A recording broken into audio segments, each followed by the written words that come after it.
All right, so we've got a couple calls on hold. Let's get to Okay. our next one. Is a theist with a ghost story. After that, we Ooh. have someone calling in about the Kalam cosmological argument. So please wait on hold. We will get Ooh. with you shortly. But in the meantime, Christine, you're on with Ethan and Alice. How are you today? Christine? Yes. Hello. Hey, you're on with Ethan and Alice. How are you today? Hi. I'm well. How are you? Doing good. Oh, I hear you got a ghost Good. story for us. Yes. So this takes place about 6 years ago. I was in a large building called Mizzou North as part of the University of Missouri system. It was formerly a hospital with an associated morgue, which is neither here nor there per se. But I had an office in that building for about 2 years. And I went down to the basement where there was a cafe. It was called Cafe 115. And I got some coffee and a breakfast from a buffet. And I'm about to pay. I'm standing in line, and I see a gentleman walk in through the front doors, walks past me, and he's wearing like black slacks and a dress shirt, has black hair. Didn't get a good look at his face, but I saw him walk in and kind of register him. I saw him walk to my side. I finally got to the cash register, but I feel him like breathing, or I feel someone breathing down my neck and getting impatient. Ooh. I'm trying to find money in my wallet, juggling my breakfast and my plate. And this person is starting to breathe harder on the back of my neck and encroaching on me. And I can feel this person making contact with the back of me. So I turn around to say something to this person, who I assume was the person I just saw walk by. I turn around and nobody's there. So I turn around to the person who I've been talking to for the last year while I've been in this building, and I said, wasn't there a gentleman that just walked in that was standing behind me? And she said, no. I said, are you sure? I just saw somebody walk in and was standing behind me getting impatient. She's like, no. I said, oh. And she goes, well, it's probably just our ghost. And I said, excuse me? And she goes, yes, we had a lot of people quit the kitchen staff because there's a ghost, according to some of the kitchen staff, that's been taunting them and bothering them and pulling on their hair and driving them crazy. So we've lost a lot of employees. And I was just like, excuse me? But that's Rude. Sounds Yeah, like a what a mean rude ghost. No, it was just weird. It was just strange. But to look at the person and say, wasn't there somebody there? She's like, no. And then I proceeded to challenge her and say, what is this? And then she tells me again. What's even weirder is about 2 months later, that kitchen catches on fire. And one of the director of the museums told us that they had videos and they see stuff moving in the kitchen and it catches on fire, and the fire department could never figure out what caused things to move around and catch on fire, and that's what closed that kitchen.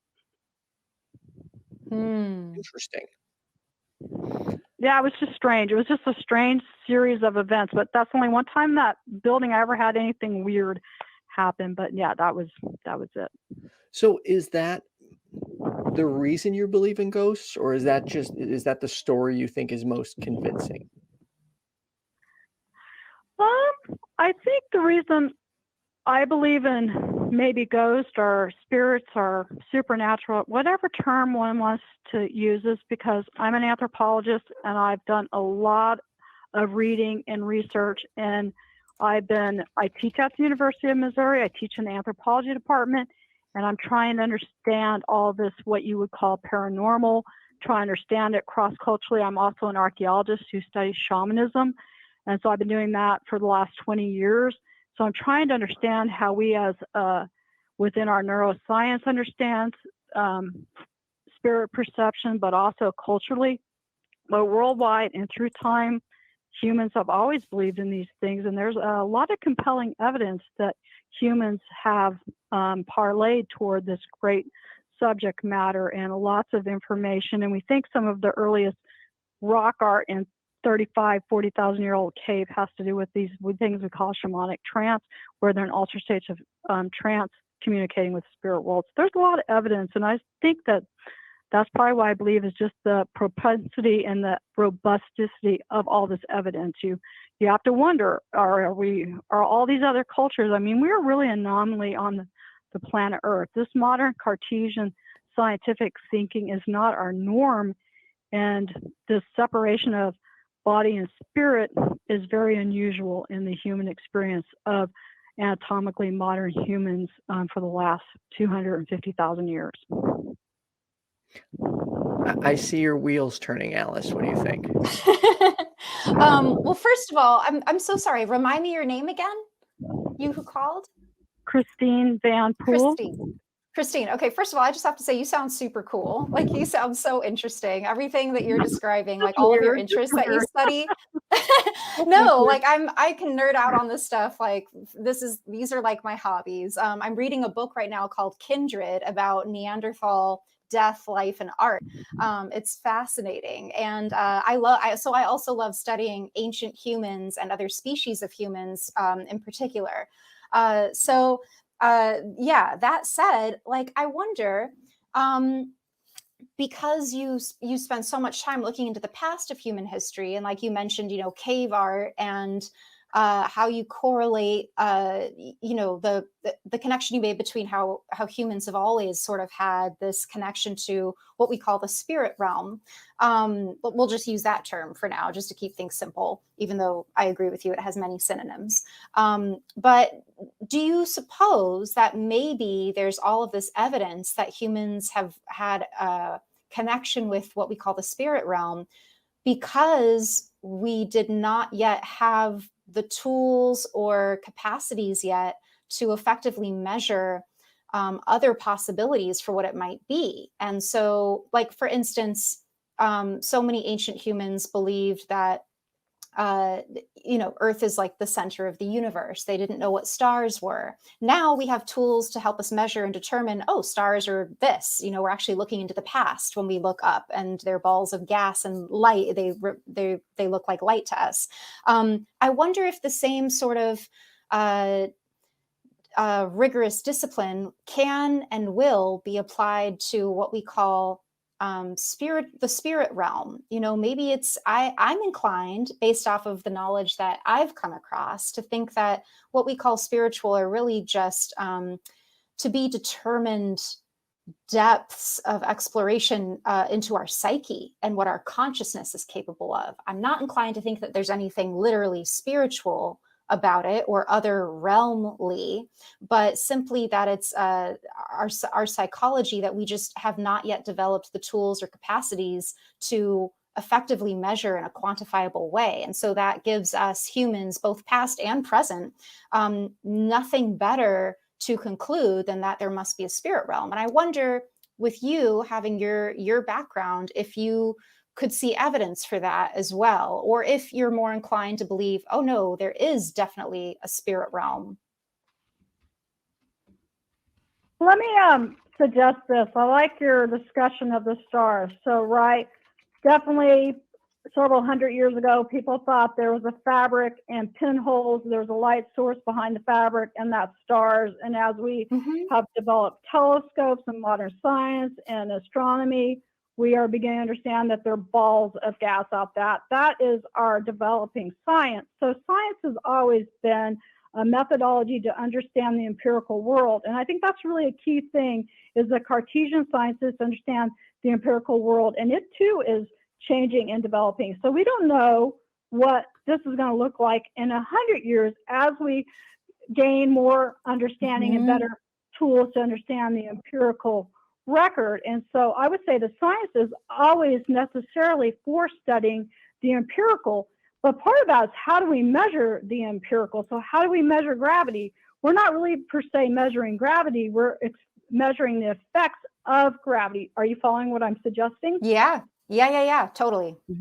Yeah, so in that process, so all we can do is say that science is going to be empirical, and all we can do is set up these parameters to understand that effect that we can measure empirically. And therefore, where science is going to go with the star analogy with balls of gas, I don't know. But when we get to the problem with spirit, therein lies the problem straight off, because we're trying to figure out the causal relationship of the unseen, like gravity, to understand what empirical impacts it has.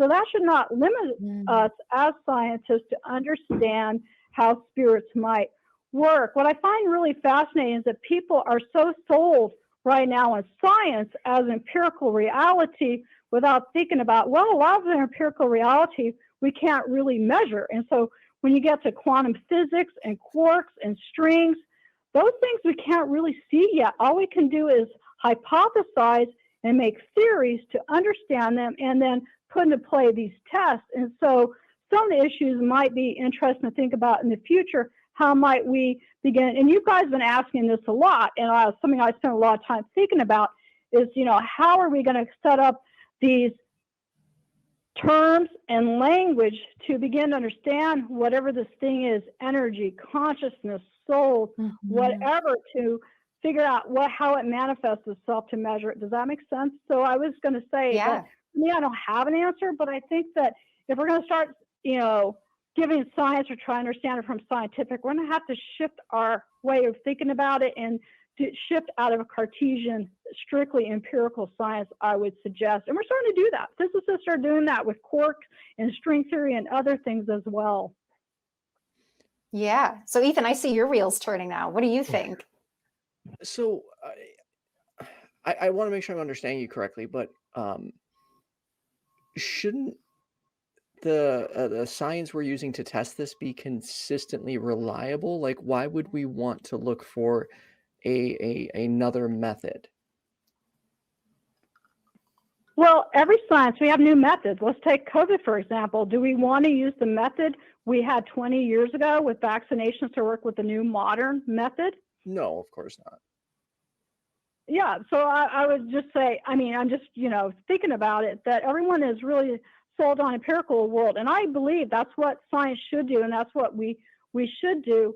But where we're getting limited is what in my field in anthropology and with the social sciences is everyone a priori dismisses spirits.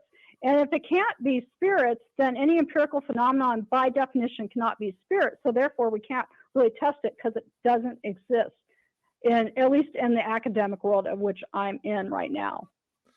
So you're saying right now with our current technology set, we have no way to test what you would refer to as... No, I'm not saying that. Okay. No, I'm not saying that at all. What I'm saying is that most people are not willing to flip it on its ears and think about if spirits were real. If, that's a big if spirits were real, how should they manifest physically, and what tests could I set up to test them? And I think the paranormal crowd's trying to think about this. There's not been any social science test of this, but those are some of the issues I've been thinking about that plays into Rick and other people's, if it's psychology, then yes, I agreed with it. Is it Alex? So I was listening to you and not seeing the name, but, is it what we might call mass hallucination, those type of things, some type of contagion? We also talk about mirror neurons, monkey see, monkey do. We are really good at catching each other's emotional state. That's probably us as social creatures for development and making sure we work in social groups really well, at least through our evolutionary history. But I would suggest that works well, that case, and there's definitely some psychology. But what happens if there's something outside of our brains that impacts our brain? How do we test for that? How do we study that? What I hear you saying, the fact that you can have anxiety and feel it, right? We mean something is happening between us as humans. Yeah. What I hear you saying is, and correct me if you feel like I'm putting words in your mouth, but what I'm taking away from what you just said is that perhaps the scientific community and humanity as a whole could maybe benefit if we were to explore developing tools that are maybe not limited by an empirical materialist worldview. Would that be accurate? Right. And so a Native American ontology, a different worldview that a lot of my work has dealt with Native American belief system. And I have some articles, things like Spirit in the material, where certain Puebloan groups from the American Southwest believes that a piece of pottery that they make is as much spirit as it is physical. And in their mind, their discussions for why a pot has a spirit is when it cracks, it lets out the cry, the voice of the vessel. Of course, we as scientists would necessarily understand, well, that's because you broke the pot and it lets out that ping or clang as part of the substance breaking, and that's a physical property of it. But they would say, well, that's the spiritual property of it. And that's a case of they have a different way of thinking about the world and a different ontology. They can use the same sort of data we'd use in our physical realm to talk about the pot having a soul. That's their evidence they would bring is, listen to it. If you break it, it's going to cry out. And so they would say, you know, pottery is a very dangerous thing to put clay formed in a fire. Fire is an animate being. It is demanding and is dangerous. So you have to feed the fire. You have to say prayers to the fire. You have to give a sacrifice into the fire, into the kiln. And that's what Native American Puebloan potters still do today. Many of the traditional ones put in a gift of corn and other things into the fire to make sure the fire is kind and gentle to their pottery. And that's how they have a knowledge and engagement with reality in which they find themselves. That's their ontological reality, which is so different than a Cartesian reality that we face in a Western construct of the world. Sure. Yeah. No, everything you're saying makes a lot of sense to me. That's fascinating. So we got about. I'm not saying they're right, or they're wrong, or I'm right, or wrong. I'm just saying there's just lots of ways we as humans can look at the same material manifestation. Totally. That's all I'm suggesting. Okay. We got to wrap up in just 1 minute. Alice, did you have any last questions?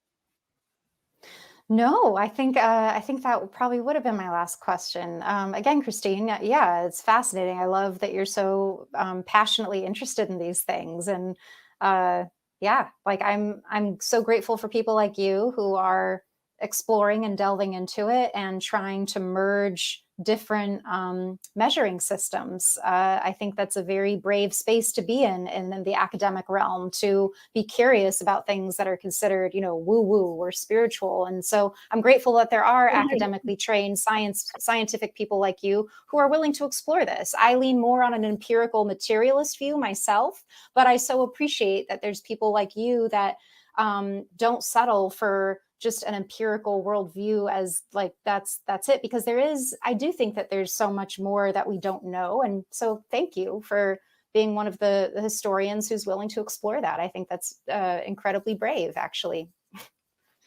Christine, thank you so much for taking the time to call in today. Thank you for your time. All right. I hope you have a good one.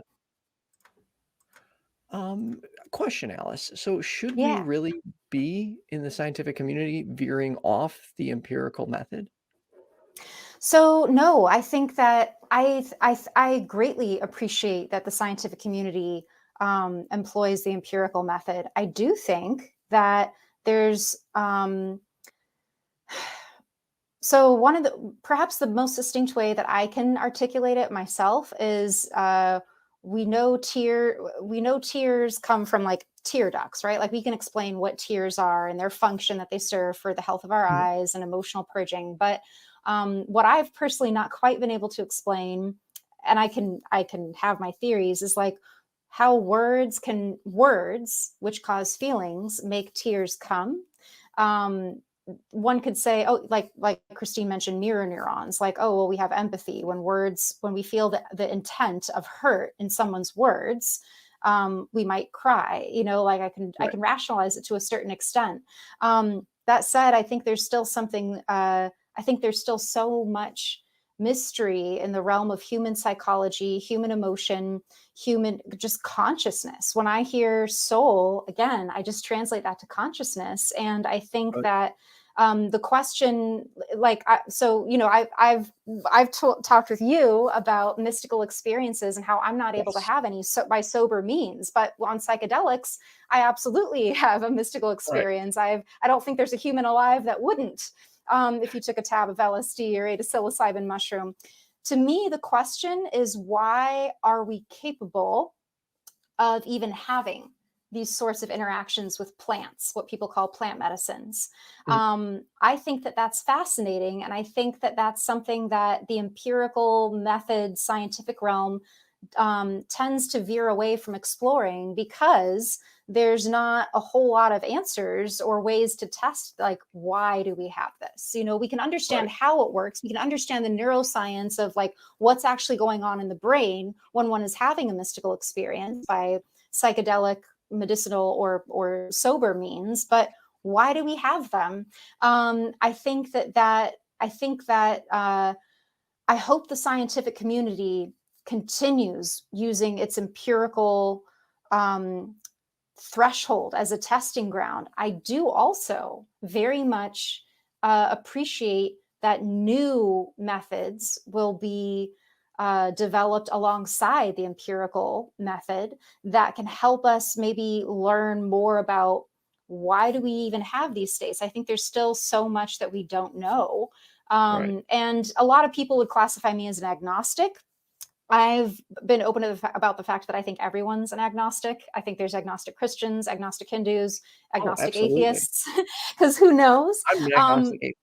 yeah, same here, same here. I lean towards atheists because, and definitely veer more on the skeptical side of an empirical materialist side of things, because I don't want to waste any more of my time like I did as a believer, with this one life that I am, pretty confident that this is it. I don't want to waste Mm. it believing in things that I'm Right. not convinced of and that I don't experience. But it does bring me great joy to wonder and to be curious about why are we capable of these mystical altered states, and can they be measured with an empirical materialist worldview? Does that scientific community even have an interest in measuring this? They are there, but they get a lot of flack. Um, Right. so, because it's not, you're Ye not going to win a lot of accolades exploring this type of thing, That's I true. think. I'm a little disappointed because I tried to line up a caller specifically for you. It is an individual who is Oh. adamant that God exists because of DMT, and he argues Mm. for this consistently, and I'm like, I was trying so hard. I'm like, "Please, if there is anyone you ever wanna speak to, Oh. it's Alice. Please, please call," but he wouldn't call. Oh. Oh, well, if you're listening, I sure would like you to call. Yeah, DMT, I hopefully, think, is one of maybe. the most fascinating keys to understanding consciousness, I think. And I do, people may not be thrilled to hear me say this, but I do wanna try it. In fact, I'm kind of eager to try it, but I'm also very hesitant and scared because of how it's been described to me, and I am big into, like, while I like to experiment, I like to have complete control over my mind, and DMT Mm. scares me in the sense that what if I have a hallucination so vivid that I'm really not interpreting the real world around me, and I'm not in control anymore, and not being in control scares me. That is understandable. Yeah, by nature, I'm more of a control freak too, but I've definitely surrendered and not liked the surrender and had bad trips, and overall, though, very positive experiences with DMT and other psychedelics as well. And I'm still an atheist. A lot of people say, oh, atheists are atheists until they do mushrooms or DMT. And it's like, there's so many alternative explanations for what that Right. sort of love figure that you encountered could be, that I'm not willing to settle on a blanket opinion that that's definitely proof of God. It's like, no, it's not. It's like there's something. Again, to me, the more exciting question is like, why are we capable of this? What actually is it? I'm not willing to settle for some ancient, antiquated idea of God or spirituality. I actually want to know what the fuck is up. Um, all right, before we get to our next caller, I just wanna read out the super chats. Asexual Atheist, thanks for introducing us to Alice G. Love the combos. Native Atheist, I believe in spirits. And then Ameet, could this not be a tradition of Spirits. ancestor worship that has just been passed through culture? Sorry, I did not get to that while the caller was on the line.